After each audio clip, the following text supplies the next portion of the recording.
Novos áudios são divulgados pela imprensa argentina contra Javier Milei e Karina Milei, que é a sua irmã, envolvendo o suposto esquema de corrupção às vésperas de um importante processo eleitoral. Enquanto isso, galera mais à esquerda, como Bernie Sanders, elogia algumas posturas de Trump e liberais o criticam, alegando que ele está transformando os Estados Unidos em um país socialista. Será que faz sentido?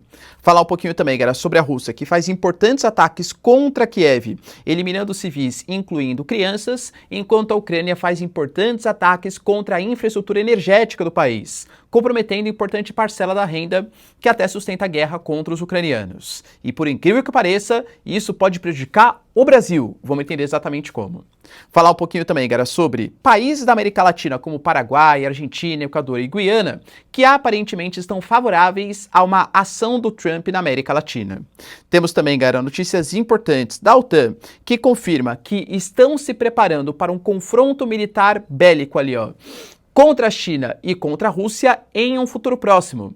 Vale lembrar que no dia 3 de setembro teremos uma importante reunião entre Putin, Kim Jong-un e China.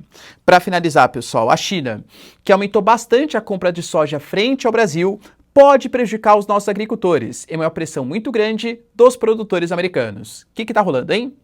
Se vocês querem entender um pouco mais sobre esses assuntos, e muito mais também sobre geografia, geopolítica, atualidades, política, polêmicas, enfim, tudo para você se manter sempre bem atualizado, já se inscreve no canal, deixa seu like e compartilha esse vídeo, que o professor Ricardo conta muito com a sua ajuda. Belezinha? Pessoal, recado rapidinho da nossa parceiraça do canal. A sua empresa, a sua marca está em perigo. Eu sei porque a minha também estava até pouco tempo atrás, porque eu não tinha um registro no INPI. Para quem não sabe, eu tenho uma empresa, professor Ricardo Marcílio, que tem todo um ecossistema ligado à educação. É canal do YouTube, é plataforma, só que eu corri o risco de perder por falta de segurança jurídica. Mas de verdade, quando você vai tentar fazer, é um processo lento, burocrático e extremamente difícil. Por sorte, a parceira aqui do canal, a Movon, ela agiliza todo esse processo para você. Então, se você quiser, galera, por um preço altamente competitivo, sem burocracia, registrar e ter uma garantia que a empresa, a marca vai de fato ser sua, link na descrição e conta com o serviço da Movon. Você não vai se arrepender. Bom, galera, então bora lá pro vídeo, ó. Como eu trouxe para vocês na introdução, de fato, ontem o Milei está participando de uma carreata, enfim, foi a primeira vez, inclusive, que ele se pronunciou sobre um suposto envolvimento da Karina Milei, que é a sua irmã, e uma figura super importante, peça-chave do governo argentino, envolvendo supostos subornos em relação à compra de medicamentos. O que está rolando é que, segundo a imprensa argentina, inclusive com áudios vazados de uma importante figura que é o Diego Spagnuolo, que pertencia ao governo Milei num passado recente, questão da semana passada, foi demitido um dia antes de estourar esse escândalo gigantesco, é que ela participava de um esquema de suborno em que ela compra medicamentos para os hospitais públicos, não exatamente de acordo com a eficácia ou com o preço, mas quem pagasse o maior suborno. A gente fala de compras de 600 a 800 mil reais, que ela levava 3% do valor, dentre vários outros membros do gabinete. E segundo, né, o Diego Spagnuolo, o Milei sabia, todo mundo sabia e ninguém fez nada contra essas acusações. Hoje saíram mais áudios com o Diego Spagnuolo falando que sim, eles roubam todo mundo, e sabe-se disso, inclusive elogiando a Victoria Villarruel, para quem não sabe, é a vice-presidente do Milei, que recentemente até rompeu com ele, né, a Victoria Villarruel, que vem de família de militares, enfim, mas rompeu muito mais por questões políticas, porque ela não teria supostamente ali boicotado um processo de votação que atrapalharia a economia da Argentina. Que o Milei tem um programa muito forte, né, de corte de gastos públicos, de austeridade, e houve uma aprovação, por exemplo, de uma reforma da Previdência, na verdade um reajuste aos aposentados, que a Victoria Villarruel não teria barrado, e já havia algumas outras discordâncias, o Diego Spagnuolo fala que não. No áudio vazado ele confirma que é porque a Victoria Villarruel é uma moça digna, íntegra, enquanto o Milei e a sua família não são. Fato é, galera, que ele se pronunciou alegando que vai processar jornalista, vai processar o Diego Spagnuolo, que tudo é uma grande mentira, às vésperas de um processo eleitoral importante, que vai rolar daqui 2 meses, num futuro próximo, em outubro, que vai definir uma mudança do parlamento argentino, que, claro, poderia colocar muito mais pessoas do seu partido e facilitar o seu governo.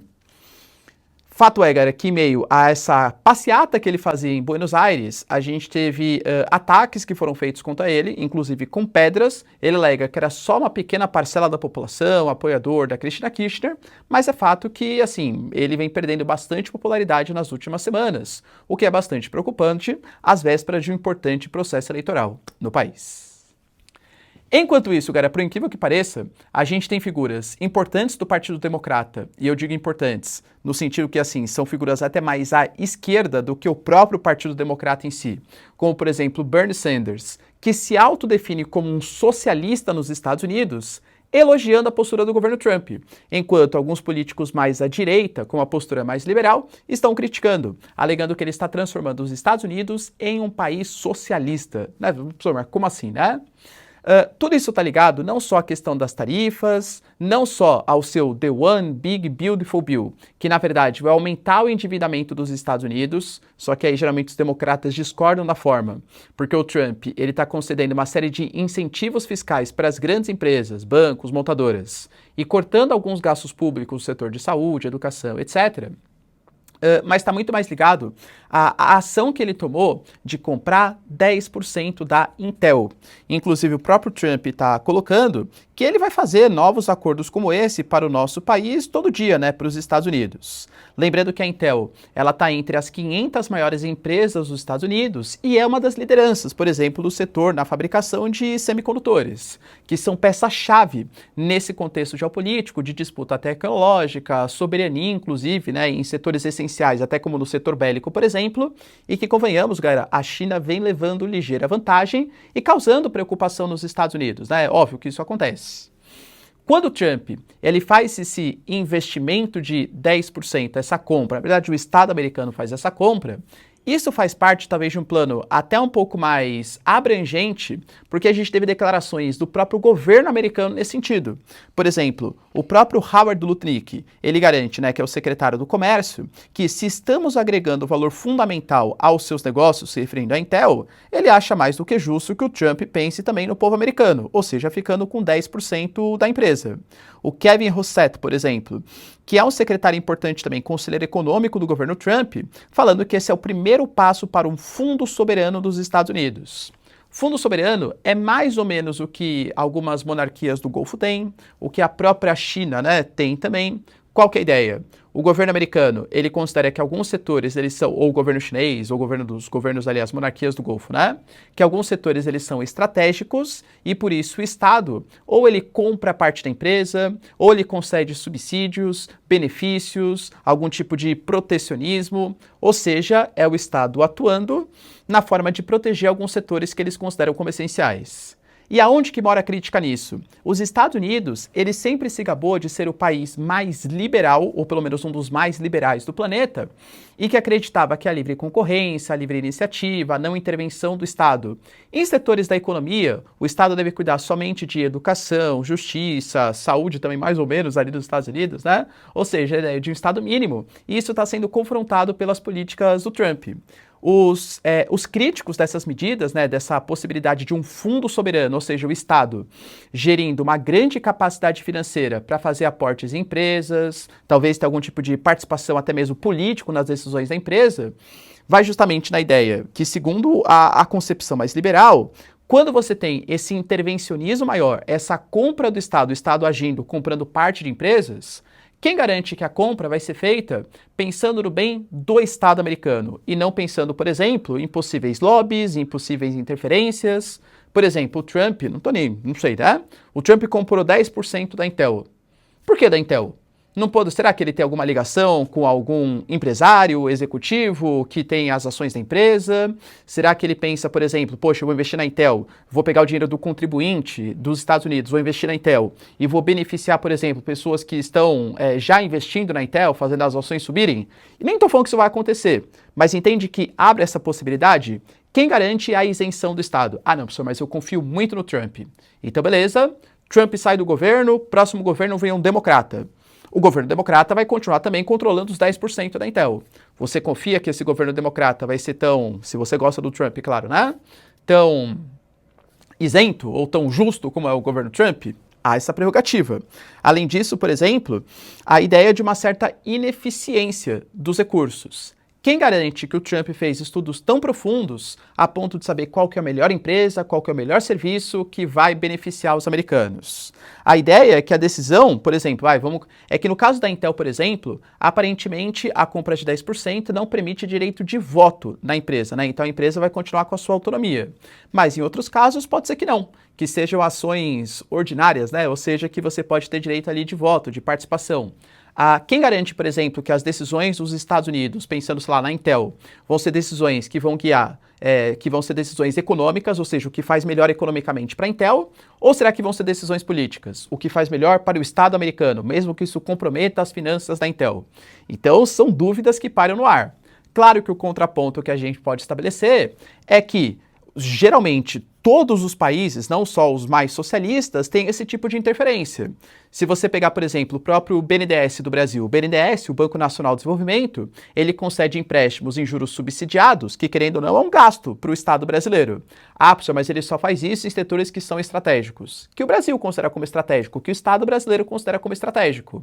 O Japão, por exemplo, faz uma série de subsídios, protecionismos com a Honda, com a Toyota.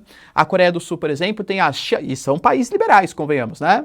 Tem as Xiaobos, por exemplo, que são empresas campeãs nacionais, que recebem esses aportes ou esses subsídios protecionismos do Estado. Aqui a Hyundai, a Samsung, a Alemanha, por exemplo, com a sua indústria bélica.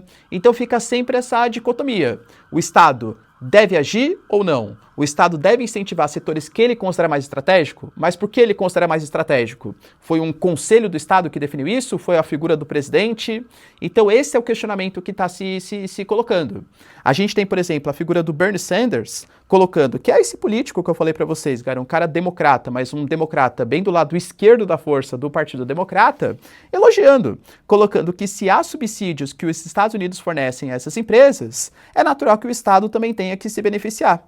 Enquanto isso, o senador Rand Paul, por exemplo, um senador republicano, colocando, poxa, mas socialismo não é você tomar os meios de produção? Quando os Estados Unidos hoje, o Estado controla 10% de uma empresa ou meio de produção, para mim isso parece um socialismo. Ou seja, você tem essas duas visões de mundo. Fato é, galera, se vai ter fundo soberano, por enquanto não é confirmado, mas foi um conselheiro econômico do governo Trump que falou sobre isso. O Trump colocando que pode comprar participação, sim, em outras empresas, e pelo menos assim, grande parte da população americana, pelo menos em curto prazo, veio com bons olhos, talvez salvar setores ou investir em setores que sejam mais estratégicos para o Estado americano. Os críticos alegam que os americanos cresceram baseado na ideia de livre mercado. Eu, particularmente, cara, não considero que é tão verdade isso, visto os grandes aportes históricos que os americanos fazem. Recentemente na Tesla, na SpaceX, na indústria armamentista, por exemplo, dos Estados Unidos. É falso você pensar que o Estado americano nunca protegeu ou incentivou as indústrias locais. Mas agora, a compra de parcela da empresa, isso realmente é algo novo. Você considera, galera, na verdade é algo novo assim, mais ou menos, né? Em situações de crise, por exemplo, eu lembro na crise de 2008, o Obama, quando ele assumiu o poder, ele comprou uma parcela da GM, da Citigroup, da AIG, por exemplo, empresas americanas que tiveram participação estatal, para salvar aquela empresa, alegando que a quebra de um banco, a quebra de uma montadora, poderia gerar um efeito cascata. Já tinha quebrado o Lehman Brothers. Poxa, outros bancos poderiam gerar desemprego, crise econômica, tudo tal. Então não é totalmente novo também. Mas como um plano futuro do Estado e não como uma medida emergencial, talvez seja um novo plano do governo Trump. E aí, pessoal, acha que é uma ideia interessante do Donald Trump? Ou isso é um socialismo americano? Deixa aí nos comentários. Enquanto isso, galera, notícias importantes também relacionadas a um grande ataque que a Rússia realizou contra o território de Kiev, que por enquanto eu gravo para vocês, trouxe a morte de 13 civis, incluindo 3 crianças. Sim. E aparentemente, por que esses ataques eles foram realizados? Porque a Ucrânia vem realizando, principalmente nesse último mês, ataques muito bem sucedidos contra a infraestrutura energética, contra áreas, por exemplo, de processamento, de refino, distribuição, contra dutos, por exemplo, que fazem o transporte do que sustenta praticamente os russos, que os seus combustíveis fósseis. Segundo os dados da inteligência ucraniana, a gente teve só no mês de agosto uma redução de 21% da capacidade de produção de combustíveis por parte dos russos. Segundo os dados, de novo, da Ucrânia, regiões como Zaporizhia, como Crimeia, já enfrentam crise de desabastecimento. Algumas regiões da Rússia, por exemplo, já tem uma gasolina que, em comparação ao começo do ano, por exemplo, está cerca de 40%, 50% mais caro. E talvez seja agora o objetivo do Zelensky, né? Ou seja, minar economicamente a Rússia a partir do comprometimento da infraestrutura do material que mais interessa para eles, que é a produção dos combustíveis fósseis. Aparentemente, esse ataque que a Rússia fez contra Kiev foi justamente uma retaliação contra os alvos de infraestrutura. E por que eu trouxe para vocês que isso pode prejudicar o Brasil, né? Professor, de novo, né? Por quê?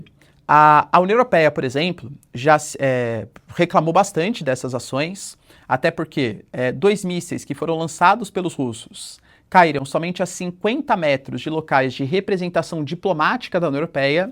Aparentemente pegaram também infraestrutura de países europeus, como por exemplo do Reino Unido, e isso só motivou para que a União Europeia aumentasse as suas sanções. Por exemplo, as palavras da União Europeia é que nessa semana vamos ter uma grande reunião em Copenhague, na Dinamarca, que vai discutir o 19º pacote de sanções contra a Rússia.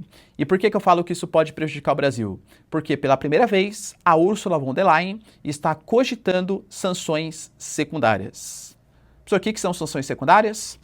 Eu não vou sancionar somente a Rússia, eu vou sancionar também os países que negociam com a Rússia, principalmente os combustíveis fósseis. E aí, claro, entra o Brasilzão, com a compra de diesel. Claro que talvez possa ser uma hipocrisia, porque, convenhamos, países da União Europeia também importam gás da própria Rússia, né? Mas, enfim, essas sanções secundárias podem ser aplicadas também contra o Brasil, em meio a esse contexto aí de ataques contra as refinarias russas na Ucrânia. Vale lembrar, galera, que o oleoduto Druzhba, que sustenta energeticamente Eslováquia e Hungria, que é um gasoduto, um oleoduto, né, na verdade, da Rússia, e que sustenta esses 2 países da União Europeia, continua sendo alvo de disputa. E hoje a Ucrânia respondeu às críticas da Hungria de atacar uma infraestrutura energética russa. Até porque a Comissão Europeia também, aparentemente, mesmo que levemente, se posicionou em favor da Eslováquia e da Hungria, pedindo que a Ucrânia não repita ataques contra a infraestrutura energética que abasteçam países que já fazem parte da União Europeia. A Ucrânia respondeu colocando que se o gasoduto russo é mais importante que a Ucrânia, que crianças ucranianas, isso é a decadência moral. Então vocês, húngaros, estão do lado errado. E aí, galera, será que o Brasil vai ser sancionado também pelos europeus? Enquanto isso, tivemos também algumas notícias importantes relacionadas a ainda maiores deslocamentos militares para a Venezuela, para o Mar do Caribe, e a chance de acontecer semana que vem uma intervenção. Foram divulgadas imagens das embarcações militares americanas que estão na região do Mar do Caribe. Trouxe para vocês que o Nicolás Maduro, ele falou que a América Latina poderia se levantar contra essa agressão dos Estados Unidos. Como eu trouxe para vocês também, não acho que isso vai acontecer, inclusive por parte dos países que seriam ou contra essa intervenção ou até mesmo aliados do Nicolás Maduro. Você imagina, por exemplo, o Luiz Arce, nos seus últimos momentos como presidente da Bolívia, se levantando contra o exército americano? O Brasil mesmo. O Brasil, eu não vou falar que é um aliado do Nicolás Maduro, né? Teve aquela questão das atas eleitorais, a Venezuela criticou o Brasil, mas o Brasil tem uma conexão, vamos colocar assim, tem uma interlocução forte com o Nicolás Maduro, apesar de oficialmente não ter reconhecido, mas ao mesmo tempo ter mandado representante para posse. O Brasil tem uma posição dúbia, né, em relação à Venezuela. Alguém imagina o Brasil defendendo? Ou Gustavo Petro da Colômbia? Eu particularmente não imagino. Mas o pior pro Nicolás Maduro é que não é só nem a falta de defesa, mas talvez a cooperação com os Estados Unidos. E o Marco Rubio falou isso ontem com o Trump, alegando que existem países latino-americanos que concordam com a prerrogativa de combate aos cartéis da América Latina, inclusive contra os seus líderes, do cartel de Los Soles, que os americanos apontam que é o Nicolás Maduro. O Paraguai decretou o cartel de Los Soles como um grupo terror, tananã, bem como a Argentina, bem como o Equador também de Daniel Noboa e a Guiana de Irfan Ali. Então, segundo Marco Rubio, há uma coordenação de países que estão favoráveis a essa intervenção. E vai lembrar que isso é importante para o Trump, que via a América Latina cada vez mais indo para o lado chinês da força. Esse ano teremos eleições no Chile, que devem colocar o Cast no poder, que seria um aliado mais importante do Trump em detrimento do Gabriel Boric, que é um cara mais à esquerda, eleições na Colômbia, que podem trazer a queda, por exemplo, do próprio Gustavo Petro, na Bolívia o Luiz Arce já caiu, vai ser um governante de direita, e o Brasil, que é o país mais importante, estamos num grande dúvida aí, né? E aí, galera, eleições ano que vem, será que vai ganhar um candidato mais à direita ou um candidato mais à esquerda, hein? Deixa nos comentários, sem briga, hein, galera, sem briga. A gente teve também palavras importantes de Mark Rutte, que para quem não sabe é o chefe da OTAN, colocando que China e Rússia estão se preparando para a guerra e a OTAN também está contra esses dois países. Ontem nós tivemos, por exemplo, exercícios militares que foram feitos pela China e pela Rússia, que foram feitos com uma patrulha conjunta de submarinos, lá ali próximo do mar do leste do Japão. Vale lembrar, galera, que os Estados Unidos, eles com certeza são o país mais importante do mundo na capacidade bélica. A discrepância militar que tem entre os Estados Unidos e os outros países é muito grande, mas muito grande mesmo, tá? No setor de submarinos, talvez seja onde a Rússia, e no setor de ogivas nucleares também, claro, né? As ogivas nucleares e os submarinos, talvez seja onde os russos conseguem equiparar um pouco mais com o poderio bélico americano. Mas claro que a diferença ainda é importante, né? Esses exercícios eles foram feitos, vai lembrar depois, que o próprio Trump tinha colocado que ele que ele estava deslocando 2 submarinos para regiões próximas da Rússia. Talvez você se lembre que recentemente Dmitry Medvedev, que é o conselheiro de segurança da Rússia, começou a provocar o Trump provocar também o Dmitry Medvedev. Pô, você nem é o presidente, já foi, mas não é mais, tal, né? Enfim, uma certa palhaçada ali entre os dois líderes. Bom, então beleza, então eu tô deslocando ali, ó, porque me senti ameaçado. Você falou tal da dispositivo da mão morta, não é isso? Que se o líder russo morrer, armas nucleares vêm contra os Estados Unidos? Me senti ameaçado, desloquei 2 submarinos. Esses exercícios foram justamente contra isso. Foram exercícios que previam a caça e a destruição de submarinos inimigos, cogitando, claro, né, contando que o Trump tenha enviado esses 2 submarinos. E dentro desse contexto de aliança, proximidade de China e Rússia, e lembrando que teremos no dia 3 de setembro, que é quando a China comemora os 80 anos da vitória sobre os japoneses, no contexto de final da Segunda Guerra Mundial, a expulsão das tropas japonesas, a China conseguiu reunir mais de 20 líderes no seu país. O Trump até foi convidado, por enquanto não confirmou e acho que não vai participar, até porque as figuras que vão participar, estamos falando de Xi Jinping, claro, né, o presidente da China, Putin e até o Kim Jong-un, sim, galera, da Coreia do Norte, vai participar para a China demonstrar essa coesão, essa liderança que exerce militarmente e economicamente sobre os países ali mais próximos regionais. Acho que o Trump participar dessa reunião talvez não faça muito... Mas o Trump é meu doidão também, né? Não sei, tá? Por enquanto ele não confirmou, mas também não desconfirmou a sua presença e ele foi convidado, sim, pelo Xi Jinping. Pois bem, galera, o Marco Rutte falou que a China e a Rússia estão evidentemente se preparando para nos confrontar, que a Aliança Ocidental deve estar preparada para a expansão da indústria de defesa de Moscou e de Pequim, ou seja, aumentando seus gastos públicos. Ele, inclusive, coloca, galera, eu não sei de onde ele tirou essa informação, tá? Mas que a China vai invadir Taiwan até 2030. Lembrando que os chineses não consideram como invasão, porque eles consideram que é o seu território, já que, segundo eles, o que aconteceu em 49, quando o Kuomintang, o Chiang Kai-shek, não reconheceu a vitória do Partido Comunista Chinês na República Popular da China e funda uma nova China, que é a República da China, eles consideram como um movimento ilegítimo. Então é uma ilha rebelde, mas segundo a China, ou a República Popular da China, é território chinês, né? Mas que vai invadir até 2030, e colocando que a China está usando a Rússia como arma de distração. Depois começou a liberar os números, falou assim, a China já tem a maior marinha do mundo, o que é verdade, mas em inventário, não exatamente em capacidade, né? Novamente, os americanos, eles são bastante poderosos também no setor marítimo.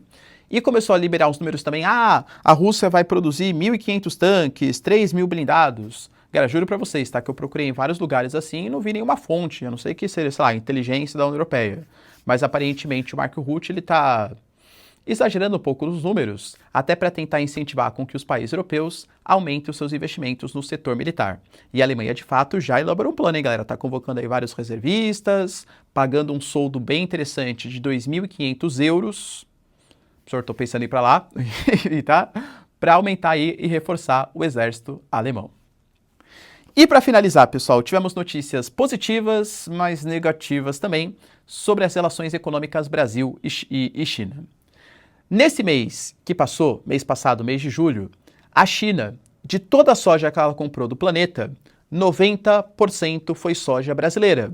É um aumento de mais de 13% em relação ao mês de junho, ao mês anterior. O que é ótimo, claro, para o nosso agronegócio, porque tem no mercado chinês uma ótima perspectiva de mercado importante, né?